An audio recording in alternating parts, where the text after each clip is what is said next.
siang, salam sejahtera bagi kita semua. Perkenalkan, nama saya Yusuf Abdullah Haryanto, dosen program studi meteorologi dari Sekolah Tinggi Meteorologi, Klimatologi, dan Geofisika. Di sini saya akan menjelaskan, saya mengampu dua mata kuliah pada semester ini, pada semester ganjil, yaitu mata kuliah pengamatan udara permukaan 2 dan analisis cuaca 2. Nah, dalam mata kuliah keduanya ini merupakan mata kuliah yang sangat berintegrasi, ya, karena pengamatan udara permukaan 2 itu sebagai syarat nanti harus lulus untuk menempuh mata kuliah analisis cuaca 2. Nah, untuk semester ini saya mengajar adalah semester ganjil, yaitu semester 5 dan semester 7, di mana mata kuliah yang saya ampu ini merupakan mata kuliah wajib yang harus ditempuh oleh para taruna STMKG di semester 5 dan 7. Pada kesempatan kali ini saya akan menjelaskan salah satu mata kuliah yang saya ampu, yaitu pengamatan udara permukaan 2, di mana mata kuliah tersebut merupakan mata kuliah teori dan praktek yang terdiri dari 2 SKS selama 200 menit. 100 menit pertama saya akan menjelaskan secara teori, dan 100 menit selanjutnya saya menjelaskan dan mempraktikannya dalam di kelas ataupun di laboratorium. Untuk capaian mata kuliah pengamatan udara permukaan 2 ini, taruna mampu menganalisis dan mengidentifikasi parameter cuaca yang didapat dari pengamatan udara permukaan, kemudian melakukan penyandian serta menuliskannya ke dalam buku ME48 dan juga ME45. Kemudian yang kedua adalah taruna mampu mengamati dan mengidentifikasi jumlah, jenis, bentuk, dan tinggi dasar awan. Yang ketiga, taruna mampu menulis dan menyandi adanya data, spesi, meta, dan PX-ray. Selanjutnya yang keempat adalah taruna mampu membuat laporan bulanan data sinop, berita klimat, dan juga plotting data permukaan tersebut ke dalam CMSS, serta pengumpulan data sinop tersebut ke dalam Megasoft BMKG. Deskripsi singkat mata kuliah membahas tentang pengamatan udara permukaan, menulis sandi sinop, dan juga pencatatan tata cara penyandian seksi 0, 1, dan 3 ke dalam buku ME48 dan ME45, kemudian pengamatan jenis, bentuk, kemudian tinggi dasar awan, kemudian pencatatan dan penyandian data spesi, metar, dan juga WX-ray, kemudian ada UTS, dan juga pencatatan laporan bulanan, data sinop, berita klimat, kemudian plotting data cuaca udara permukaan, pengiriman data sinop pada CMSS, kemudian penginputan data sinop tersebut ke Megasoft BMKG, kemudian praktek ke stasiun meteorologi maupun klimatologi, dan selanjutnya diadakan UAS. Kemudian materi pembelajaran pokok dari bahasan tersebut adalah dari pendahuluan, yaitu parameter cuaca dalam pengamatan, kemudian tata cara penyandian seksi 1, 2, 3, kemudian pengamatan sinop, kemudian pengamatan identifikasi jumlah, jenis, bentuk, dan tinggi dasar awan, kemudian pencatatan dan penyandian data spesi, metar, WX-ray, UTS. Selanjutnya adalah pencatatan laporan bulanan data sinop, berita klimat, plotting data, cuaca permukaan, kemudian pengiriman berita sinop pada CMSS, dan pengumpulan data tersebut ke BMKG Soft. Selanjutnya dilanjutkan dengan praktek ke stasiun meteorologi dan klimatologi. Selanjutnya demikian dari 16 pertemuan dari mata kuliah pengamatan udara permukaan berikut.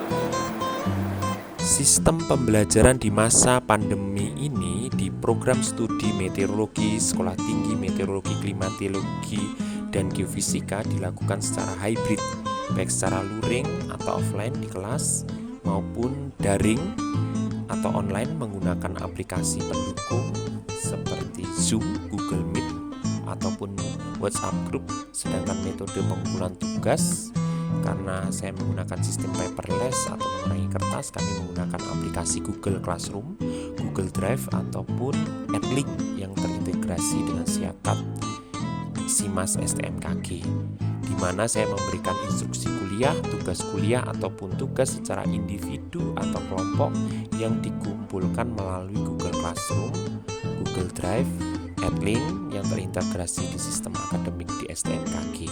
Selanjutnya, berbagai inovasi, strategi, dan metode pembelajaran yang saya terapkan dengan tujuan agar lulusan program studi meteorologi dapat menunjukkan sikap yang bertanggung jawab atas pekerjaan di bidang keahliannya secara mandiri, menguasai konsep pengamatan udara permukaan 2, tata cara penyandian, plotting data, dan pengiriman berita sinop, mampu menerapkan pemikiran logis, kritis, sistematis, dan inovatif dalam konteks pengembangan ataupun implementasi ilmu pengetahuan dan teknologi yang sesuai dengan bidang keahliannya, serta mampu mengidentifikasi, menganalisis, memformulasi objek permasalahan, serta memberikan alternatif solusi terhadap permasalahan pengamatan udara permukaan.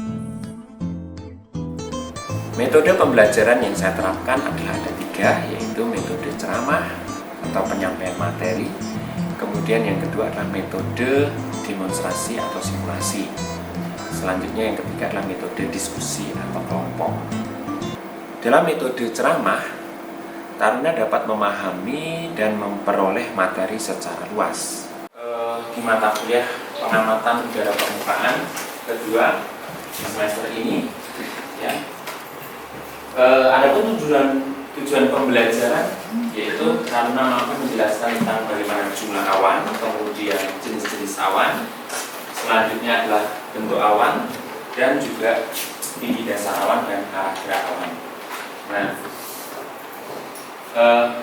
pengamatan awan ini meliputi adalah jumlah awan yang menutupi langit, selanjutnya jenis dan bentuk awan, kemudian tinggi dasar awan dan arah gerak awan.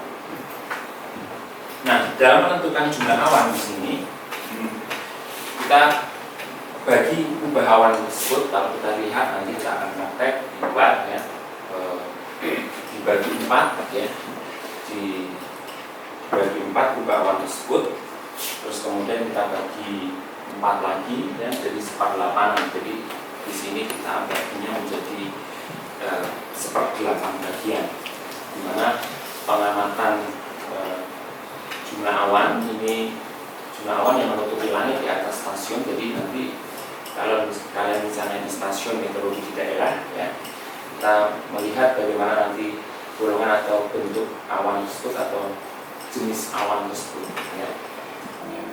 Kemudian metode demonstrasi itu dilaksanakan secara praktek, simulasi.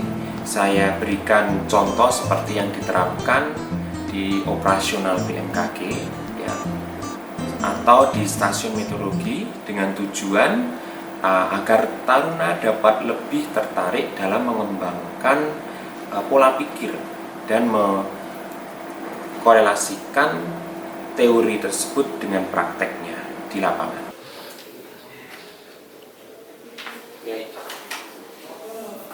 Selanjutnya Ivan, awan tinggi.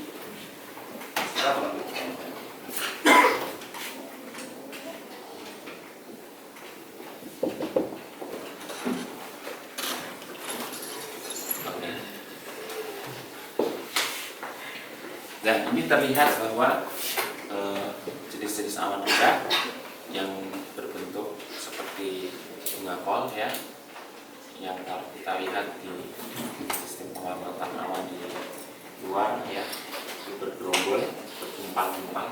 Terus kemudian awan tengah itu berupa lembaran yang lebih tipis, sedangkan awan tinggi dia seperti bentuknya itu mengumpul seperti sisik ikan ya, atau bulu ayam yang semakin tinggi. Selanjutnya untuk metode diskusi kelompok, Taruna di sini saya bentuk dalam kelompok dengan topik permasalahan suatu studi kasus sesuai materi yang diberikan dalam mata kuliah tersebut, sehingga taruna dapat mempresentasikan dan mendiskusikan yang bertujuan di mana taruna dapat percaya diri dalam mengemukakan pendapat, kemudian dapat mengembangkan pola pikir yang lebih kritis, aktif, dan kreatif, serta dapat menemukan solusi pada setiap masalah yang dihadapi. Merupakan pembagian dari awan berdasarkan ketinggiannya. Nah, yang pertama untuk awan rendah, di mana untuk intervalnya berada pada interval 6.500 feet. Terbagi menjadi 5. Yang pertama ada stratus, kemudian ada stratocumulus.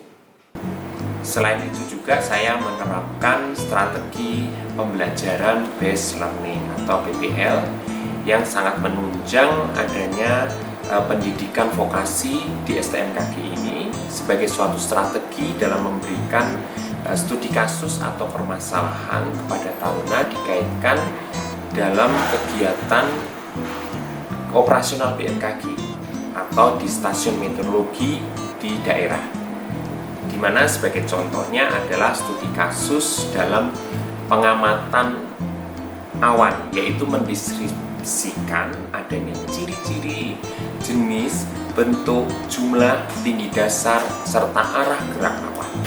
Yang selanjutnya taruna tersebut dapat mendiskusikan dengan memberikan suatu analisis solusi permasalahan dalam pengamatan awan tersebut. Saya mandiri Pak, untuk ciri-ciri dari awan tinggi itu yang pertama biasanya kalau awan tinggi itu bentuknya tipis seperti bunyi layang. Kemudian kalau misalnya awan tinggi itu juga kadang berbentuk lembaran halus-halus. Oke, benar sekali.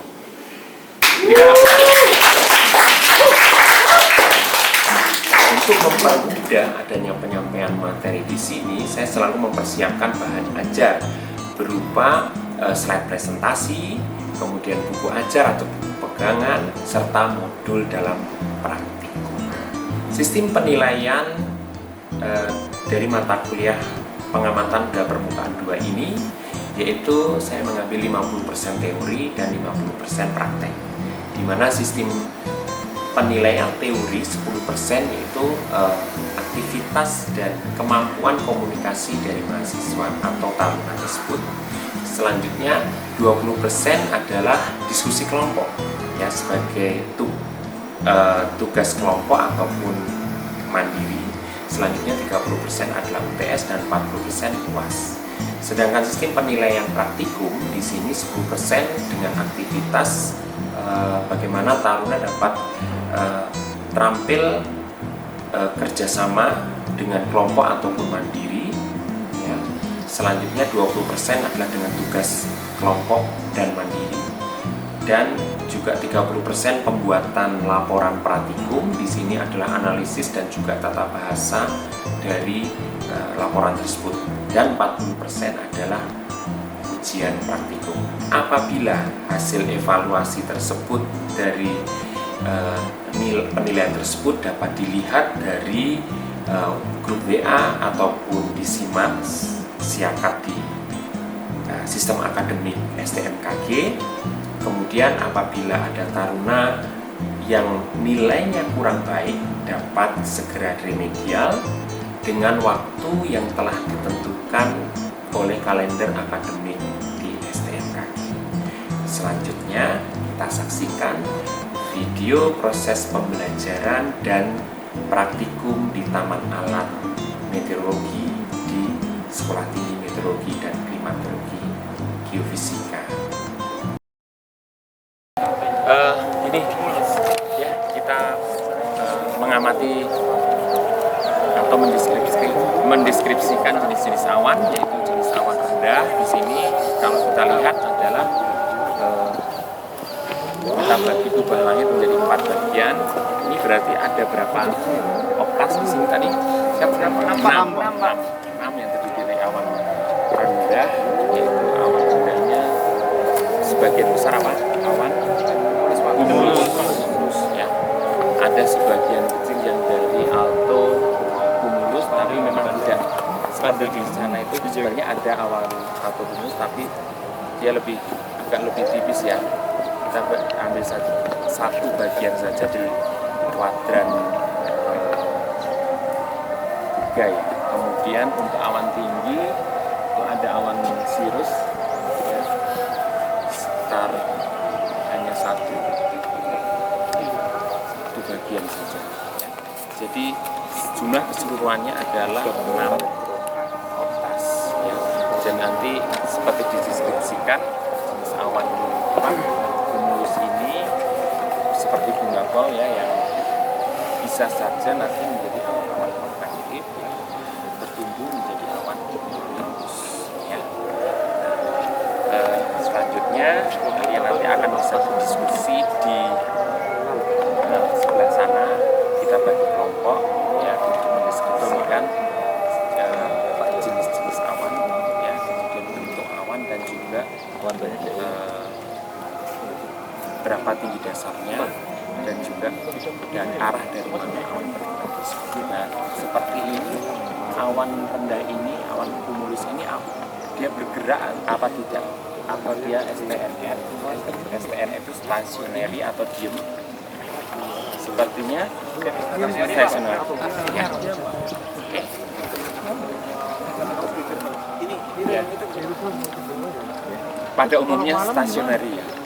Karena kita kalau mengamati di stasiun itu harus cepat ya, karena kita hanya punya pengamatan dari waktu itu hanya sekitar 5 menit, harus cepat gerak ya, karena orang ATC atau orang tower itu biasanya akan telepon 5 menit sebelum jam untuk ini kan per jam ya, per 1 jam. Jadi sebelumnya itu nanti akan ditelepon ya, setiap jam itu per jam itu 5 menit sebelumnya. Jadi menanyakan untuk weather atau QAM-nya itu bagaimana kondisi awan, tekanan, angin, sebagainya ya.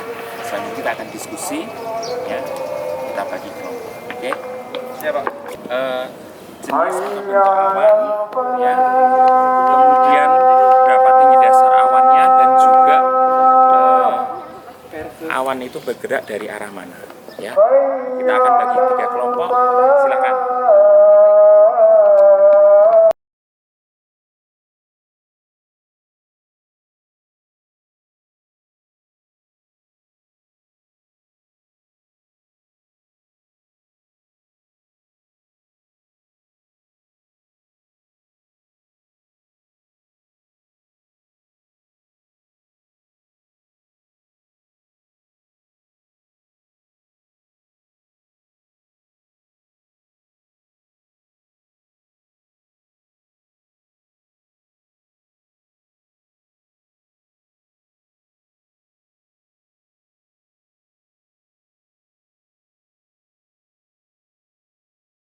Ya, bagaimana jenis awan, menentukan bagaimana jenis awan rendah, awan tinggi, awan tengah, dan juga tinggi dasar awan ataupun arah dari mana awan bergerak tersebut ya. Kalian nanti bisa pelajari di sini untuk kelompok ya. Selanjutnya nanti buat laporan untuk praktikum tersebut ya. Siap. Oke, terima kasih banyak atas responnya. Selamat siang.